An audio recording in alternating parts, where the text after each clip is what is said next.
Here's an example, you just simply say, can you give me an hour's notice that somebody's coming by? Here's the cell phone that I want to be contacted with. And then all they're required to do is give that heads up. Now, that has to be in writing in the lease, but that's something that might be negotiable, okay? Installment versus monthly payment. A lot of students get mixed up on this. How this works is most property management companies do not require first and last month's rent, okay? You end up paying, you start paying in March, April of next year for an apartment you're not living in until June, okay? So March, April, May. And then you go all the way back around and you stop paying in February. So what the property manager's doing is they are getting basically their first and last month's rent early by having you start early. How the lease is structured is not necessarily a monthly payment, but an installment. So how this works is, while it says, maybe $385 a month per person in the apartment, but if you look, there's a total amount. They don't care who the total amount comes from, as long as you reach that total amount each month, you're okay.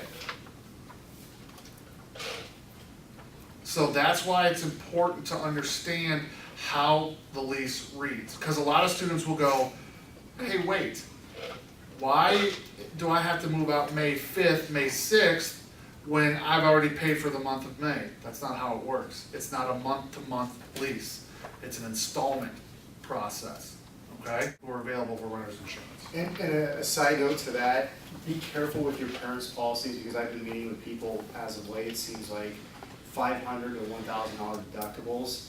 I met with some people a couple of months ago. It was extremely unfortunate because their stuff totaled about $1,000. So it was a situation where they would break even and could pay the deductible and get their stuff back. But so be careful with the deductibles. Yeah, and that's a very good point. Shop around. If your parents say, oh yeah, we'll cover you, but it doesn't make sense, shop around. Yes? So it's not required to have renter's insurance to live It is in not required to have renter's insurance. None of the property managements actually require it? No. Renter's insurance is not a requirement. The other thing to know is that the insurance company, if there's ever a debate about who will pay, if you don't have renter's insurance, you don't have somebody backing you up. The insurance company will do that if they don't believe that they're obligated to pay. Yeah, that's a great point, because we see that a lot, where you might feel like your landlord is negligent, but you don't have to worry about it if you have insurance. The insurance company worries about it for you. The question you ask is a good one too, because when I first started about 5 years ago, I was visiting with a judge who just retired, and he said, hey, if I could tell you one thing that can impart on these students, make sure they have renter's insurance. He said, because I'd see these cases where fire destroyed the building. He's like, I didn't feel like there was anything I could do. They needed renter's insurance, and so something to think about. Any other questions about renter's insurance? Okay. Early move-in. This will be an option that will be available to you. Some of you will decide to take it. Just know the pitfalls associated with it. Number one, they're not required to clean the apartment ahead of time then, if you choose the early option move-in. Number two, I believe at least 3 of the 4 roommates, if not all the roommates, have to sign to agree to it, and you typically have to pay a little bit extra to do it. So the early move-in option is great if you want, but don't expect a clean, spotless apartment.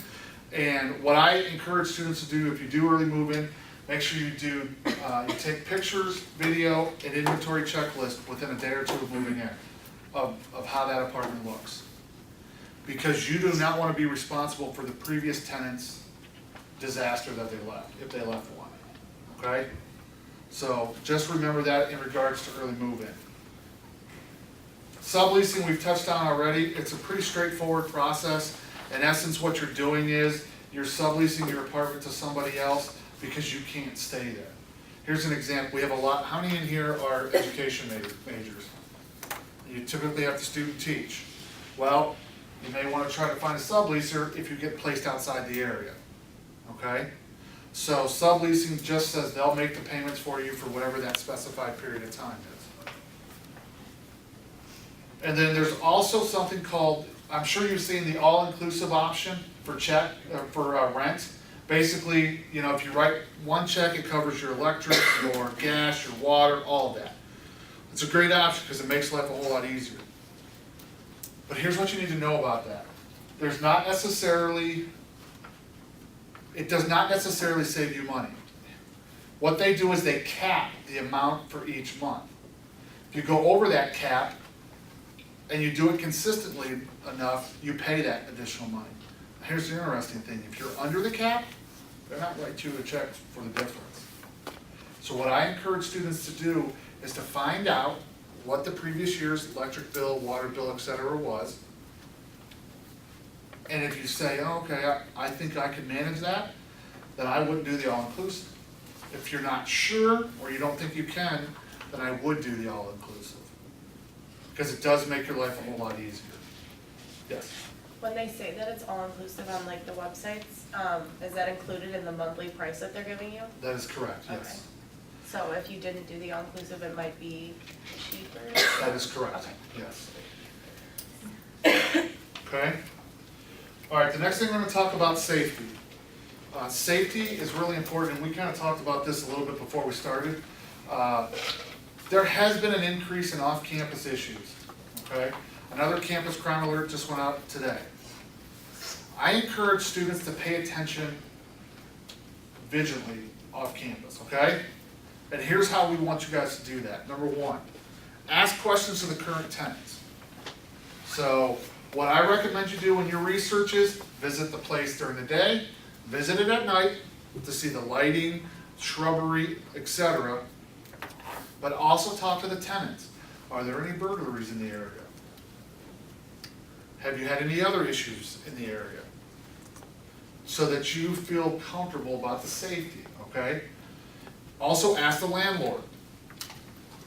If the landlord does not have the information available to you, the town normal does. They have crime statistics.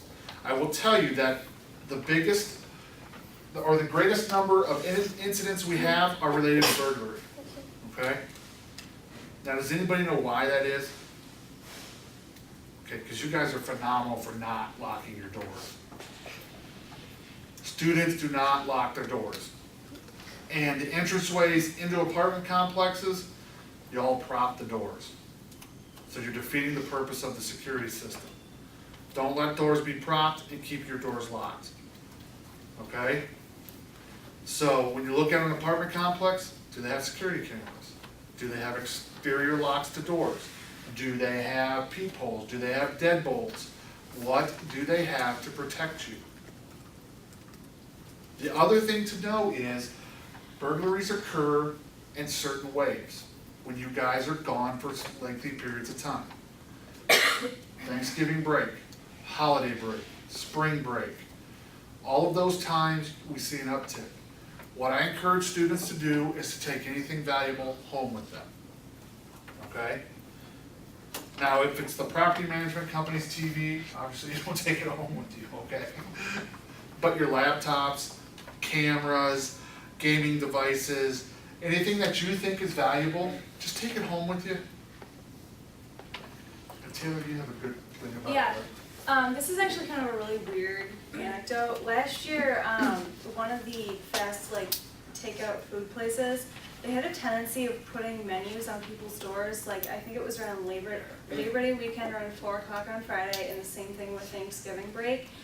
And that's kind of a questionable practice in my mind, because if nobody's home, it's glaringly obvious at Sunday at 2 in the morning if the menu's still there that nobody's been there. So if you are perhaps going home for the weekend or the week, and you know a friend that's staying down here, ask them to just check it out, and if there is a menu on your door or anything in plain view, just have them grab it. If you're there and you see that your neighbors are kind of in the same situation, be a good neighbor and take it off their door, because you really don't want your neighbors to get robbed either. And she brings up an excellent point about being a good neighbor. Pay attention to who's coming in and out of your hallway, your building, because not everybody should have access to that, okay? And a lot of students don't recognize that. Many students, come from other areas around the state, and they say, Bloomington Normal is clearly safer than where I've been. Well, that's true, but that does not mean crime doesn't occur.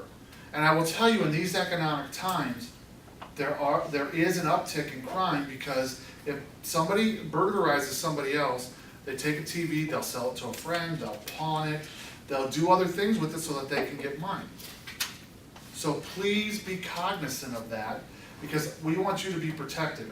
We don't want you to go through the trauma associated with being burglarized or any other type of trauma. So the other things you want to do is check the door systems, windows and screens. Make sure all windows function properly.